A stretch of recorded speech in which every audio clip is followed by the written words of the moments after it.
Oi, meu nome é Ricardo Lacerda, sou diretor da Atenção Básica do município de Foz do Iguaçu e o objetivo desse vídeo é a gente fazer a implantação do Fast Track na atenção primária para atendimento dos pacientes com sintomas respiratórios. Então, o objetivo aqui é que a gente não vai poder fazer uma capacitação passando de unidade em unidade ou de juntar pessoas no auditório, como a gente costumava fazer em Foz do Iguaçu, por causa dessa pandemia e pelos decretos, as medidas que a gente está tomando no município. A gente vai fazer essa capacitação por vídeo e a gente espera que vocês assistam e a gente vai ter o nosso grupo que a gente pode tirar as dúvidas e pode conversar sobre cada ponto do protocolo. Primeira coisa que vocês já devem estar percebendo é que todos os vídeos que a gente tem feito desde anteontem, todo mundo já está usando máscara, então a gente vai fazer o vídeo de máscara, todas as apresentações a partir de agora. Essa é uma das coisas que está no protocolo do nosso Fast Track. Os pacientes, quando entrarem nas unidades, eles precisam estar de máscara, precisam lavar as mãos. O objetivo do Fast Track é que o paciente fique o mínimo de tempo possível na unidade, que ele seja atendido rapidamente, tenha sua demanda direcionada para a atenção correta e, em casos de doença respiratória, de síndromes gripais, que seja notificado, seja dada a destinação correta conforme o protocolo que vocês vão ver agora e que a gente possa acompanhar a evolução desses pacientes e coletar exames nos casos em que forem indicados. Todas essas informações que a gente vai passar aqui são as informações do Ministério da Saúde, estão disponíveis no site aps.saude.gov.br. Então a gente fez um resumo de tudo que tem no Fast Track e a adaptação para a nossa realidade local, mas é muito importante que vocês se informem também com os materiais oficiais do Ministério. Olá, meu nome é Ismael, eu sou médico da Prefeitura de Foz do Iguaçu e hoje, como o Ricardo já comentou, a gente vai falar um pouco sobre o coronavírus. Estamos pegando então os últimos materiais que o Ministério está publicando e hoje a gente vai falar um pouco mais sobre o último protocolo de abril de 2020. Ele se chama então o Protocolo de Manejo Clínico do Coronavírus, Covid-19, e a área que a gente vai estar atendendo mais voltada é a atenção na primária à saúde. Então, vou fazer uma breve introdução falando um pouco do coronavírus. Ele foi nomeado então como novo coronavírus ou SARS-CoV-2 no final de 2019, quando começou a apresentar casos na China, na cidade de Wuhan. Então, ele acaba produzindo a doença que é classificada atualmente como Covid-19 e a gente observa que ele tem algumas alterações na transmissibilidade. Ela varia então de casos leves, que acaba acontecendo em 80% dos casos, e casos graves, que pode evoluir com uma insuficiência respiratória, que pega em torno de 5 a 10% dos casos. E a gente consegue perceber que a maioria dos casos mais graves acontece nos pacientes de maior idade, ou seja, como a gente pode ver na tabela ali, acima de 60 anos aumenta a taxa de letalidade dos pacientes. O coronavírus, Covid, ele é uma zoonose, foi observado então que ele é um beta-coronavírus, que ele veio de um subgênero de síndrome respiratória do Oriente Médio, e a gente observa que a transmissão dele ocorre através do contato de gotículas respiratórias, principalmente em pacientes que são sintomáticos, ou seja, o contato de um paciente com outro através do aperto de mãos, gotículas na saliva, os espirros quando estão próximo ao outro, tosse e o catarro. E também algumas superfícies quando estão contaminadas. Pode ser os eletrônicos, como celulares, as mesas, maçanetas, brinquedos e outros elementos também. E o que a gente percebe com relação ao Covid? Que o período de incubação dele pode ser em torno de, a média, os estudos mostram que é em torno de 5 a 6 dias, mas pode variar também de 0 a 14 dias também. O Ministério da Saúde fez uma definição recente que foi lançada agora em abril, em que para definir quais são os casos suspeitos de coronavírus. E a primeira definição, ou seja, quando o paciente apresenta uma síndrome gripal está os pacientes que estão com... É um indivíduo que tem um quadro respiratório agudo e que vai apresentar tais sintomas, como febre, tosse, dispneia, mialgia e fadiga e sintomas respiratórios superiores, e também começou a observar recentemente que podem apresentar alguns sintomas gastrointestinais, principalmente, às vezes, diarreia, mas a gente vê que esses sintomas são mais raros. Na parte da pediatria das crianças, a gente consegue ver os outros sintomas mais frequentes, como uma obstrução nasal, que é bem frequente na pediatria. Já os idosos podem apresentar também outros sintomas como síncope, confusão mental, sonolência, irritabilidade e inapetência. E às vezes a febre, a gente vê que os pacientes podem não apresentar também. E a segunda definição, que foi colocada recentemente, é considerada como a parte mais grave, que é a síndrome respiratória aguda grave. E ela vai apresentar os sintomas anteriores, mas vai apresentar sintomas mais importantes, como uma dispneia, um desconforto respiratório, ou um aumento na pressão, ou uma saturação também abaixo de 95, e o paciente pode apresentar também alguns sinais de cianose, alterações na face também. Com relação à pediatria, as crianças podem apresentar algumas alterações no exame físico. Batimento de aleta de asa nasal, cianose também, tiragem intercostal, a desidratação e a inapetência, que são sinais da pediatria. Com relação ao diagnóstico, atualmente nós estamos com os exames que são os atuais, que é o RT-PCR, que é o exame em tempo real, e os testes sorológicos.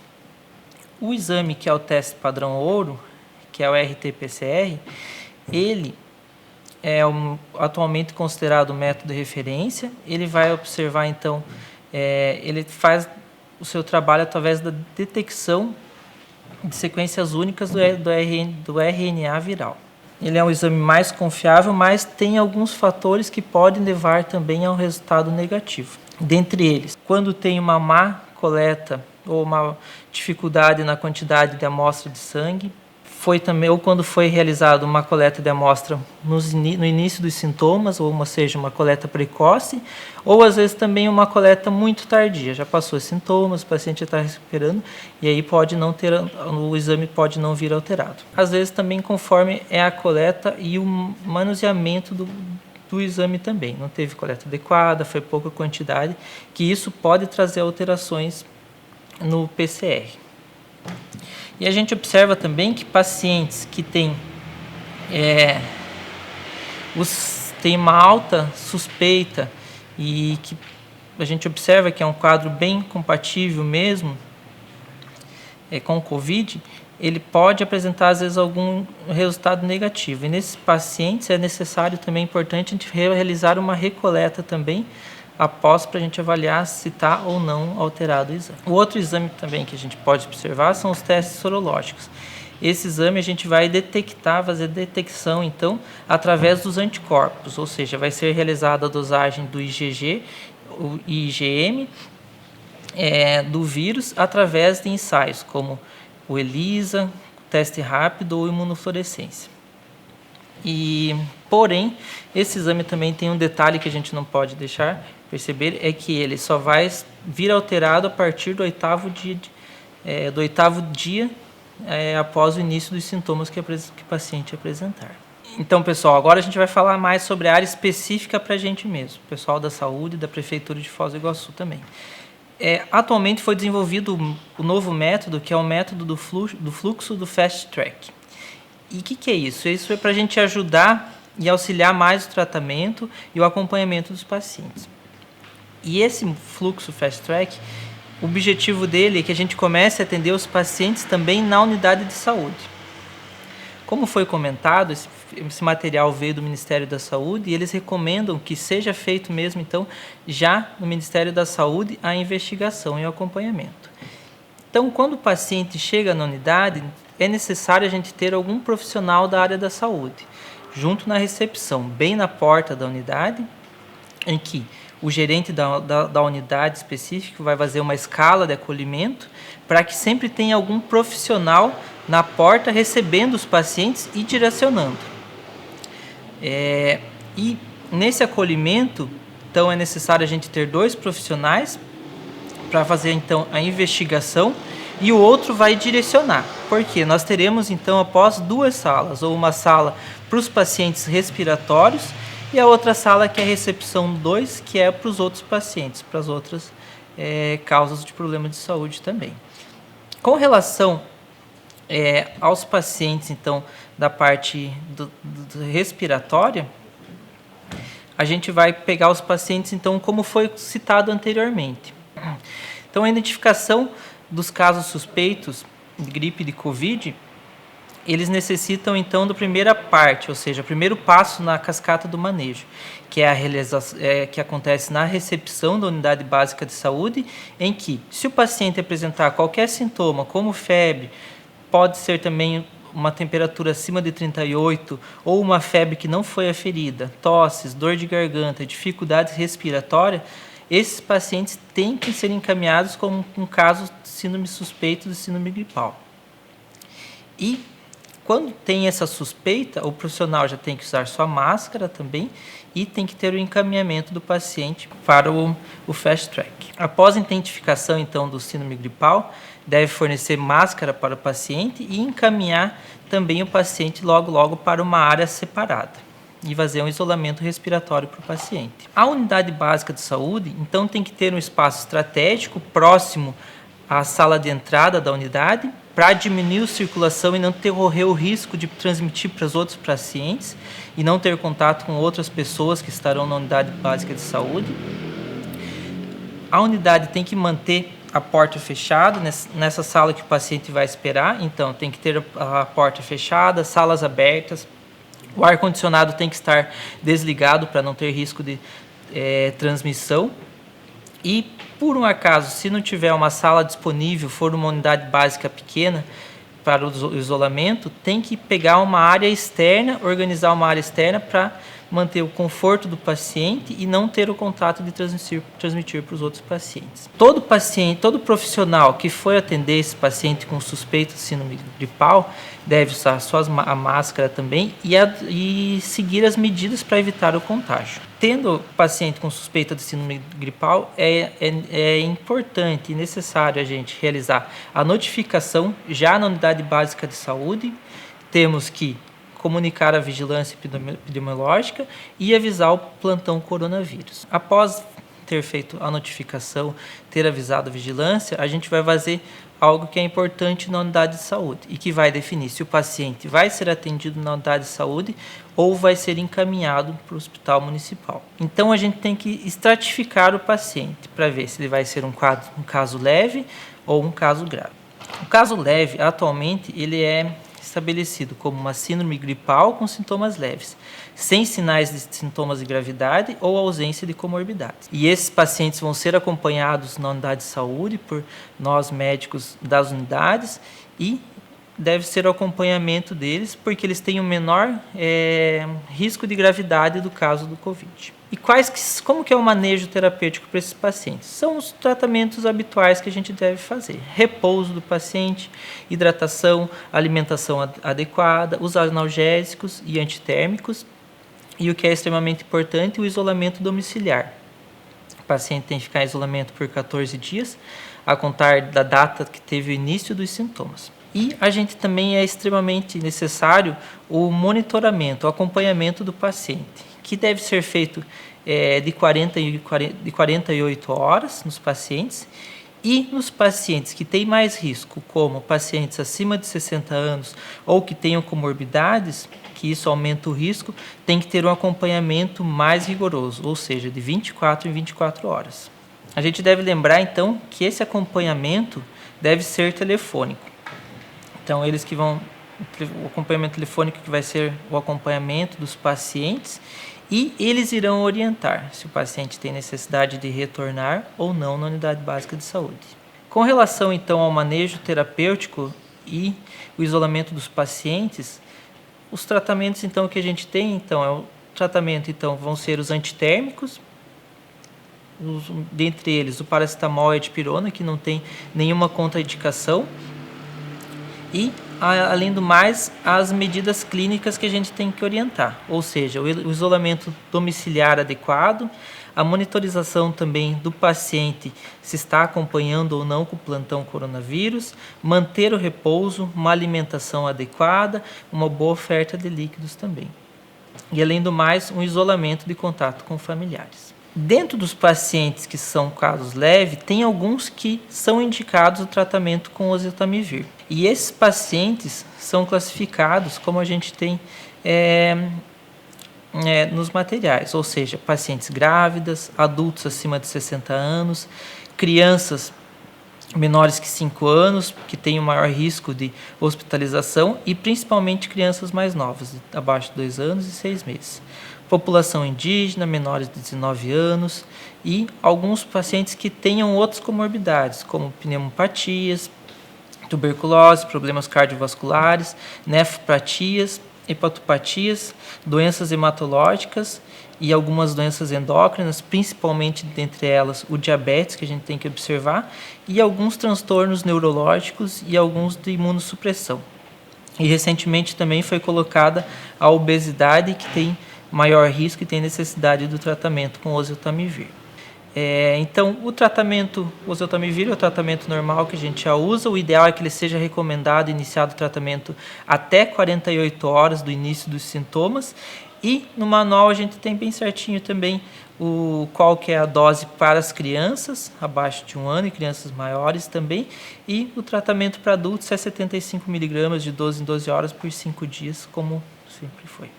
E agora a gente vai comentar então sobre os casos graves. A gente vai evoluir os casos graves como sinais e sintomas de gravidades e ou comorbidades que o paciente apresente. Esses pacientes, então, os sinais e sintomas de gravidade que são estratificados dispneia, ronco, cianose, queda na saturação, taquipneia dos pacientes, algumas alterações do sistema cardiovascular, como sinais de hipotensão, alteração no pulso também, e alguns sinais de alerta que a gente pode observar, como pioras no quadro da doença mesmo, e algumas alterações da parte mental ou piora da febre. Além do mais, a gente tem que também ficar observando, principalmente nas crianças, então, a parte respiratória, como taquipneia, cianose, ao batimento de aletas nasal, queda na saturação, taquipneia também. E além do mais, observar a alimentação do paciente, alterações também como confusão ou convulsões. Além do mais, a gente também tem que observar os sinais e sintomas da parte da pediatria que a gente tem, ou seja, os adultos têm os seus sinais, mas a criança é necessária avaliar dependendo de cada faixa etária. Então a gente colocou aqui as tabelinhas, como que é a frequência respiratória das crianças, conforme a sua idade, e a frequência cardíaca também. Além disso, a gente vai ver também que os pacientes que tenham algumas comorbidades que indicam para que esses pacientes sejam encaminhados para o centro de referência do novo coronavírus, que seria o plantão do coronavírus.